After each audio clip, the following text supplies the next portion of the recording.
बोलो विष्णु भगवान की जय। बोलो कादशी माता की जय। प्यारे दोस्तों, धार्मिक कथाएं चैनल में आपका हार्दिक स्वागत है। दोस्तों, आज मैं अपनी वीडियो में कादशी के दिन आपको बहुत ही पौराणिक और पुण्य देने वाली कथा सुनाने जा रही हूँ। दोस्तों, बड़ी निष्ठा और लगन के साथ इस कहानी को सुनना।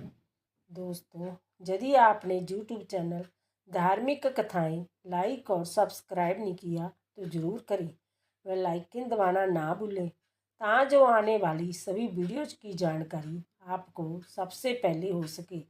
वीडियो को पूरी सुनने के बाद कमेंट बॉक्स में राधे राधे लिखना ना भूलें। ग्यारस माता की कथा। एक बार राजा की दो बेटियां थीं।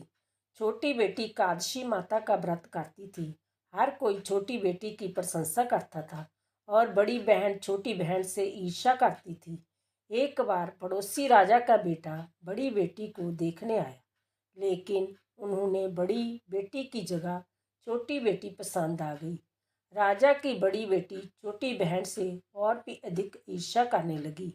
इस ईर्ष्या के चलते वह तरह तरह से बहन को मारने की कोशिश किया करती थी। एक बार वह लड्डू में जहर मिलाकर अपनी छोटी बहन को खिलाने की कोशिश करती है और एक बार मटके में जहरीला सांप रखकर अपनी छोटी बहन के कमरे में रख देती है।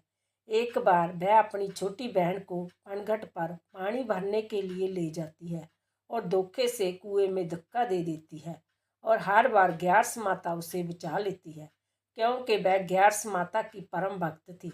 बड़ी बहन बहुत परेशान हो गई थी, वह किसी तरह भी नहीं मरती। एक दिन वह अपनी छोटी बहन से बोली, मेरी प्यारी बहन, भगवान ने हम सब की मृत्यु किसी न किसी तरह से लिखी हुई है। क्या तुम्हें पता है तुम्हारी मृत्यु कैसे होगी? छोटी बहन बहुत सीधी थी। वह बोली, मेरे पालतू तोते के गले में जो हार है, मेरी जान उस हार में अटकी हुई है। यदि कोई मेरे तोते को मारकर उसके गले में जो हार है उसको पहन ले तो मेरी मृत्यु हो जाएगी। जब वह उस हार को उतार कर कहीं रख देगी तो मैं जीवित हो जाऊंगी। उस रात छोटी बहन अपने पिता के पास गई और बोली, पिताजी, मुझे शक है कि यदि मैं मर जाऊं तो मुझे जलाने की बजाय मेरी लाश को हमारे पुराने महल में एक खट पर सुला देना। पिताजी बोले, प्यारी बेटी, तुम ऐसा क्यों बोल रही हो? 2 दिन बाद तो तुम्हारी शादी है। तब छोटी बेटी बोली, पिताजी, समय का क्या भरोसा है, शादी का दिन भी आ गया। शादी वाले दिन बड़ी बहन छोटी बहन के तोते को ढूंढती है, लेकिन उसे तोता कहीं नहीं मिलता। तभी दरवाजे पर बारात आ जाती है। वरमाला का कार्य संपन्न हो जाता है। फेरों की रस्म शुरू हो जाती है और दूसरी ओर बड़ी बहन को छोटी बहन का तोता मिल जाता है और वह तोते को मारकर हार खुद पहन लेती है। वही छोटी बहन के 3.5 फेरे राजकुमार के साथ पूरे हो जाते हैं। बड़ी बहन के हार पहनते ही छोटी बहन मूर्छित होकर गिर जाती है। यह देखकर बरातियों में हलचल मच जाती है कि राजकुमारी को क्या हुआ। सब डर जाते हैं। तब राजा हकीम को बुलवाते हैं और छोटी राजकुमारी को महल में ले जाकर लटा दिया जाता है। वेद हकीम राजा से कहते हैं कि हमने जय पहली बार देखा है। राजकुमारी ना तो मरी है और ना ही जीवित है, जय तो एक जिंदा लाश के समान है। हकीम की बात सुनकर राजा परेशान हो जाते हैं। फिर वह उनसे कहते हैं कि आप बाहर जाकर बोले कि राजकुमारी बेहोश है, थोड़ी देर में ठीक हो जाएगी।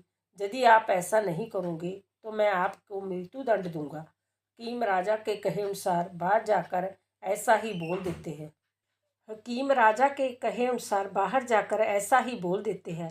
तभी बड़ी बेटी वहाँ आ जाती है और अपने पिताजी से कहती है, पिताजी, मुझे छोटी बहन के मरने का बहुत दुख है और उससे भी ज़्यादा दुख इस बात का है कि बारात के वापस चले जाने से आपकी बहुत बदनामी होगी। आप मेरी शादी राजकुमार के साथ करवा दो, इससे बारात वापस नहीं जाएगी और आपकी इज्जत भी रह जाएगी। राजा को अपनी बड़ी बेटी की बात सही लगी। फिर बड़ी बेटी को छोटी बेटी के कपड़े पहनाकर फेरों में बैठा दिया जाता है, परंतु राजकुमार मना कर देते हैं कि जय मेरी पत्नी नहीं है। मेरी पत्नी जब बोलती है तब उसके मुंह से फूल झड़ते हैं। लेकिन सभी ने समझा बुझाकर राजकुमार के बचे हुए फेरे बड़ी राजकुमारी के साथ करवा दिए। फिर बड़ी बेटी को राजकुमार के साथ विदा कर दिया जाता है। लेकिन राजकुमार बड़ी बेटी के हाथ से ना तो पानी पीते हैं और ना ही उससे बात करते हैं, ना उसका बनाया खाना खाते हैं। राजकुमार मन ही मन सोचते हैं कि मैं पता लगा कर रहूँगा कि मेरी पत्नी के साथ क्या हुआ। एक दिन राजकुमार बड़े दुखी मन से घोड़े पर बैठकर जा रहे थे कि घोड़ा वहीं जाकर रुका जहां राजकुमारी की अधमरी लाश को रखा गया था। राजकुमार ने घोड़े को आगे चलाने की बहुत कोशिश की, लेकिन घोड़ा चलने को तैयार नहीं था। फिर राजकुमार ने सोचा कि घोड़ा जहाँ क्यों न रुक गया हो, कोई तो वजह जरूर है जो घोड़ा जहाँ से जा नहीं रहा है। तब राजकुमार घोड़े से उतरकर पास में बने हुए एक पुराने महल में गई। वहां पर एक चौकीदार था। राजकुमार ने चौकीदार से पूछा, यह किसका महल है? तब चौकीदार ने बताया कि राजा का पुराना महल है। तब राजकुमार समझ गए कि जय महल तो उनके ससुर जी का है। फिर राजकुमार ने वही खाट पर किसी को सोते हुए देखा और उसकी ओर इशारा करते हुए बोले, जहाँ कौन सो रहा है? तब चौकीदार ने कहा, जय राजा की छोटी बेटी है जो विवाह के दिन बेहोश हो गई थी। तब राजकुमार बोले, जय तो मेरी पत्नी है जिसके साथ मैंने 3.5 फेरे लिए थे।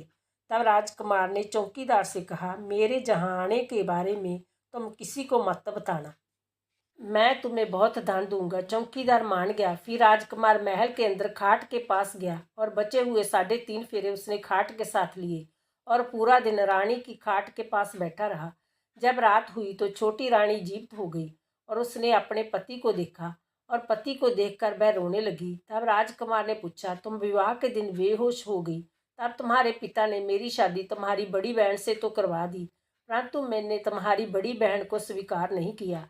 तो मुझे पूरी बात बताओ कि तुम बेहोश कैसे हुई और रात के समय तुम जीवित हो गई, इसके पीछे क्या राज है? तब छोटी बेटी ने अपने पति को तोते और हार वाली सारी बात बताई और जय भी बताया कि मैंने अपनी बड़ी बहन को तोते के गले में पड़े हुए हार के बारे में बताया था। मेरी बहन मुझसे बहुत ईर्ष्या करती थी। उसने कई बार मुझे मारने की कोशिश भी की, पर ग्यार्स माता ने मुझे हर बार बचा लिया। मेरे पालतू तोते के गले में जो हार था वह मेरी बड़ी बहन दिन में पहन लेती है और रात को उतार देती है, इसलिए मैं सारा दिन बेहोश रहती हूँ और रात को जीवित हो जाती हूँ। यदि वह हार मुझे वापस मिल जाए तो मैं हमेशा के लिए जीवित हो जाऊंगी। यह सब सुनकर राजकुमार बहुत हैरान हुआ और बोला को कोई बहन भी ऐसा कर सकती है? यह सब सुनने के बाद राजकुमार पूरा दिन वही रहने लगा। बड़ी बड़ी रानी ने दासियों को भेजकर पता लगाना चाहा कि आजकल राजकुमार दिन रात कहाँ रहते हैं, परंतु किसी को कुछ ना पता चला। उधर छोटी रानी गर्भवती होगी। एक दिन छोटी रानी ने राजकुमार को कहा, मुझे चाहे बेटा हो या बेटी, परंतु रात में ही हो, दिन में तो मैं बेहोश रहती हूँ। एक दिन राजकुमार को किसी काम से बाहर जाना पड़ा और उसी दिन छोटी रानी को पीड़ा होगी। उसने ग्यारस माता को याद किया। तब स्वयं ग्यारस माता ने आकर उसका प्रसव किया। तब राजकुमारी ने एक सुंदर पुत्र को जन्म दिया। तब ही वहां पर राजकुमार आ गई। राजकुमार ने भी ग्यारस माता के दर्शन किए। ग्यारस माता बोली, जय मेरी परम भक्त है, तुम इसका सदा ख्याल रखना और जब तुम्हारा पुत्र 5 वर्ष का हो जाए तो इसका हार उसे लाकर पहना देना। देखते ही देख के कुंवर 5 वर्ष का हो गया। एक दिन राजकुमार को किसी काम से शहर जाना पड़ा। जाते समय उसने कुंवर से कहा, पुत्र तुम अपनी माँ की खाट के पास ही रहना, मैं जल्दी ही काम निपटा कर आता हूँ। तब बड़ी रानी के दास दासियों ने राजकुमार को पुराने महल से निकलते हुए देख लिया और उन्होंने कुंवर को वहाँ से उठवा लिया और कुंवर के 2 टुकड़े कर दिए। एक टुकड़ा चक्की के नीचे और दूसरा टुकड़ा अपने पलंग के नीचे रख लिया। छोटी रानी कुंवर को वहाँ ना देखकर ग्यारस माता को याद करती रही और ग्यारस माता भिखारन के रूप में बड़ी रानी के महल में जाती है। तब तब बड़ी रानी अपनी दासियों को भिक्षा देने के लिए भेज देती है, परंतु ग्यारस माता कहती है कि मैं तो भिक्षा तुम्हारी रानी के हाथ से ही लूँगी। जब दासियाँ जय बात बताने के लिए बड़ी रानी के पास जाती है तो ग्यारस माता बिल्ली का रूप लेकर महल के अंदर आ जाती है और कुंवर के टुकड़ों को जोड़कर प्राणों का संचार कर देती है। फिर वह कुंवर को लेकर पुराने महल चली जाती है। छोटी रानी अपने पुत्र को देखकर बहुत खुश हो जाती है। एक दिन राजकुमार कौर को अपने महल में ले जाते हैं और बड़ी रानी से कहते हैं, यह बच्चा मेरी दूर की बहन का है। यदि तुम पूरे मन से इस बच्चे को प्यार करोगी तो शायद मेरा दिल तुम पर आ जाए। तब बड़ी रानी उस बच्चे को बहुत प्यार से महल में रखती है। एक दिन राजकुमार कौर से कहते हैं, तुम अपनी मामी के गले में टंगे हुए हार को उनसे मांग लो, फिर हम वह हार लेकर तुम्हारी माँ के पास चलेंगे, परंतु यह बात अपनी मामी को मत बताना। फिर कौर बड़ी रानी के पास जाकर बोले, मामी मामी मुझे अपना हार दे दो। एक बार तो बड़ी रानी मना कर देती है, पर तब उसे याद आता है कि राजकुमार ने कहा था, यदि तुम इस बच्चे का ख्याल रखोगी तो शायद मेरा दिल तुम पर आ जाएगा। इतना सोचकर रानी वह हार कौर को दे देती है और कौर उस हार को अपने पिता को दे देते हैं। तब राजकुमार बड़ी रानी से कहते हैं, हम तुम्हारे हाथ का बना हुआ खाना खाएंगे, हम थोड़ी देर में आते हैं, इतने में तुम खाना तैयार करो। यह सुनकर बड़ी रानी बहुत खुश होती है। उधर राजकुमार हार लेकर छोटी रानी के पास जाते हैं, उसको वह हार पहना देते हैं, जिसके परिणाम स्वरूप छोटी रानी जीवित हो जाती है।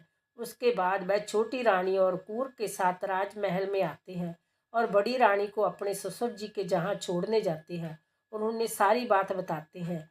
यह सब जानकर उनके ससुर जी बहुत दुखी होते हैं और राजकुमार से क्षमा मांगते हैं।